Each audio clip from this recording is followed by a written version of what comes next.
శ్రీమాత్రే నమ. ఈ వీడియోలో మనం ధనుసు రాశి వారికి డిసెంబర్ 15వ తారీఖు నుంచి 21వ తారీఖు మధ్యలో జరగబోయే వార ఫలాలు పరిశీలిద్దాం. మరి ధనుసు రాశి వారికి ప్రస్తుతం సోమవారం నుంచి భాగ్యాధిపతి రవి రాశిలోకి ప్రవేశించడం జాతకుడికి ఒక విధమైనటువంటి అదృష్ట యోగం ప్రారంభమవుతూ ఉంటుంది. అంటే సహజంగా ధనుసు రాశి చక్రంలో 9వ రాశి భాగ్యరాశి. అటువంటి రాశిలోకి భాగ్యాధిపతి ప్రవేశించాడు అంటే అదృష్టం స్టార్ట్ అయిందన్నమాట. అందులో రవి అత్యంత డిసిప్లిన్గా ప్రకాశవంతంగా ఉన్నటువంటి గ్రహం, నిరంతరం వర్క్ చేస్తూనే ఉంటాడు రవి భగవానుడు. ఇప్పుడు విశ్రాంతి తీసుకోవడమాట. అటువంటి గ్రహస్థితి ధనుసు రాశి వారికి ఈ రాబోయే నెలంతా కూడా జాతకుడు తన యొక్క సామర్థ్యాన్ని పెంచుకుంటాడు, చాలా హార్డ్ వర్క్ చేస్తాడు, ఎటువంటి అన్యాయాన్ని ఇబ్బందుల్ని సహించకుండా చాలా నిజాయితీగా నిర్భయంగా వెళ్ళడం జరుగుతుంది. వృత్తిలో నిజాయితీగా ఉంటాడు, చాలా విషయాల్లో ఉన్నటువంటి సమస్యల్ని పరిష్కరించుకుంటాడు.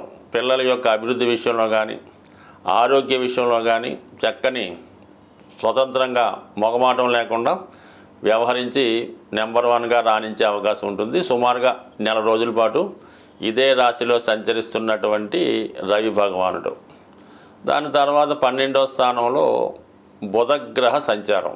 షష్టాధిపతిగా దశమాధిపతిగా వెయ్యిలో ఉన్నటువంటి బుధుడు జాతకుడు వ్యాపార రంగంలో ఉన్నవాళ్ళు తన వ్యాపార అభివృద్ధిని పెంచే విధంగా ఎక్కువగా ఇన్వెస్ట్మెంట్ చేయవలసి ఉంటుంది.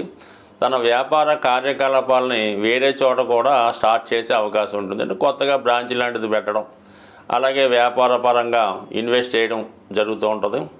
సప్తమాధిపతిగా వెయ్యిలో ఉండడం వల్ల జీవిత భాగస్వామి యొక్క అనారోగ్య సమస్యలు కొంతవరకు ఇబ్బంది పెట్టవచ్చు.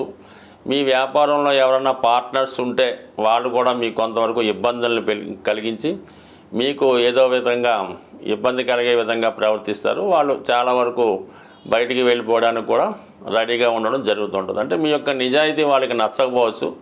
ఆ కారణం వల్ల మీకు నచ్చదు, వాళ్ళకి ఇన్కన్వీనియన్స్గా ఉండడం వల్ల మరి పాత వ్యాపార ఒప్పందాలు రద్దు చేసుకొని ఏదైనా కొత్తగా స్టార్ట్ చేసుకోవచ్చు. సాధ్యమైనంత వరకు మీరు ఈ సమయంలో ఒంటరిగానే ఎవరితో పార్ట్నర్షిప్ జాయింట్ లేకుండా మీ సామర్థ్యం మీద మీకు నమ్మకం ఉంటే ఖచ్చితంగా మీరే స్టార్ట్ చేసుకోండి.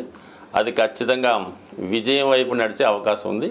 దానికి అనుగుణంగా మీ యొక్క రాశి ధనుసు రాశికి ఇరువైపులా శుభగ్రహాలు ఉండడం జరుగుతుంది. ఒక పక్క బుధుడు, ఒక పక్క శుక్రుడు. అందువలన ఖచ్చితంగా మీ యొక్క నేమ్ అండ్ ఫేమ్ పెరుగుతుంది, ఆరోగ్యంగా ఉంటారు, ఐశ్వర్యంగా బాగుంటుంది. దానికి ఇంకేముంది, ఇంకా శుక్రుడు ధనస్థానంలో ఉన్నాడు, కుటుంబ స్థానంలో షష్ఠ లాభాధిపతిగా. రుణ ప్రయత్నాలు ఫలిస్తాయి. అలాగే మీ కుటుంబంలో ఉన్నటువంటి స్త్రీలు మీకు మరి మీ అమ్మాయిలో భార్య వీళ్ళు మీ యొక్క వ్యాపారానికి తగు విధంగా ధన సహకారం చేయడం, అలాగే ఆర్థిక ప్రోత్సాహం చేస్తారు. ఆ విధంగా వాళ్ళు తోచిన విధంగా వాళ్ళు కొంత క్యాన్వాస్ చేసి మీ అభివృద్ధికి కూడా కారణమయ్యే అవకాశం ఉంది. అలాగే మరి కుటుంబ సభ్యుల సంఖ్య పెరిగే అవకాశం ఉంది. ఆ వ్యక్తిగతంగా మీకు కానీ మీ కుటుంబంలో ఒకరికి కానీ వివాహం జరిగే అవకాశం ఉంది. అంటే ఎక్కువగా కుటుంబంలో స్త్రీల సంఖ్య పెరిగే అవకాశం ఉంది. కాబట్టి మీ యొక్క అబ్బాయికి అయినా వివాహం జరగడం కానీ లేదంటే ఏదైనా సంతానం కలగడం కానీ స్త్రీ సంతానం కలగడం కానీ జరిగే సూచనలు ఉన్నాయి. అంటే ఏదైనా ఒక లక్ష్మీ యోగం అనేది ఏర్పడుతుంటుంది అన్నమాట. ఈ శుక్రుడు ధనస్థానంలో ఉండడం వల్ల మీకు ఈ విధంగా అటు ధనం కానీ అటువంటి శుభవార్తలు కానీ వినే అవకాశం ఉంది. అలాగే జాతకుడు కూడా తన సంపాదించే సామర్థ్యాన్ని పెంచుకుంటాడు. చాలా చాకచక్యంగా ఎదుటివారు ఆకర్షించే విధంగా వ్యాపారపరంగా మాట్లాడటం వల్ల ధన సంపాదన పెరుగుతుంది. ఇదే సమయంలో మీరు ఏదైనా వాహనం కానీ గృహం కానీ కొనుక్కునే ప్రయత్నం కూడా సమకూరే అవకాశం ఉన్నది. ఇక దీనికి ఈ గ్రహాల అనుకూలత ముఖ్యంగా 6వ స్థానంలో మరి గురు భగవానుడు వక్రించి ఉండడం వల్ల మరి గత జన్మలో చేసినటువంటి పుణ్య ఫలితాలు ఈ జన్మలో రావడం జరుగుతూ ఉంటుంది. ఆ కారణం వల్ల మీ యొక్క సంతానం యొక్క అభివృద్ధి చాలా అనుకూలంగా ఉంటుందన్నమాట. పైపెచ్చు 3వ స్థానంలో సంచరిస్తున్నటువంటి శని భగవానుడు అతి తొందరలో అర్ధాష్టమ శనిలోకి మారడం జరుగుతూ ఉంది. అప్పుడు కొంతవరకు కొన్ని మానసిక అశాంతి, హృదయానికి కష్టం కలిగించే వార్తలు వినొచ్చు. బట్ ఏదైనా మార్చి 28 లోపు మీరు ఏదైతే చేద్దాం అనుకుంటున్నారో అది చేయడం వల్ల అందరి ప్రోత్సాహం ఉండే అవకాశం ఉంది. దాని తర్వాత మళ్ళీ కొంతవరకు వ్యతిరేకించే సూచనలు ఉన్నాయి కాబట్టి మీరు ఒక ఇల్లు కొనాలనుకున్నా, వాహనం కొనాలనుకున్నా, పెళ్లి చేసుకోవాలనుకున్నా ఈలోపే చేసుకుంటే ఖచ్చితంగా మంచి ఫలితాలు, కుటుంబ సభ్యుల ఆమోదం జరిగే అవకాశం ఉంటుంది.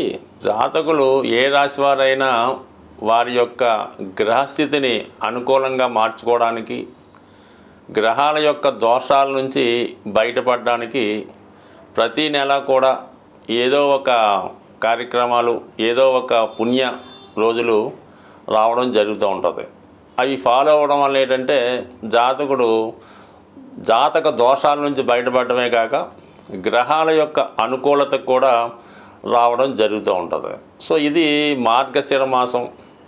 మనకి ఈ మార్గశిర మాసంలో వైష్ణవ దేవాలయాలు, విష్ణుమూర్తి దేవాలయాలు, వెంకటేశ్వర స్వామి దేవాలయాలు దర్శించడం వల్ల జాతకుడు ఎక్కువ ఫలితాన్ని పొందడం జరుగుతూ ఉంటుంది. ముఖ్యంగా విద్యార్థులు, వ్యాపారస్తులకి ఈ మాసంలో మీరు ఏదైనా ఒక వైష్ణవ దేవాలయంలో, వెంకటేశ్వర స్వామి టెంపుల్లో విధి విధానంగా అర్చన చేయించుకోవడం కానీ, ఎక్కువగా స్వామికి ఇష్టమైనటువంటి తులసి దళాలు మాల ఇవ్వడం కానీ, తులసి దళాలతో పూజించడం కానీ చేయడం వల్ల జాతకుడికి అంటే మరి విష్ణు భగవానుడు తలుచుకుంటే అన్ని రకాల సౌకర్యాలు ఇవ్వగలడు.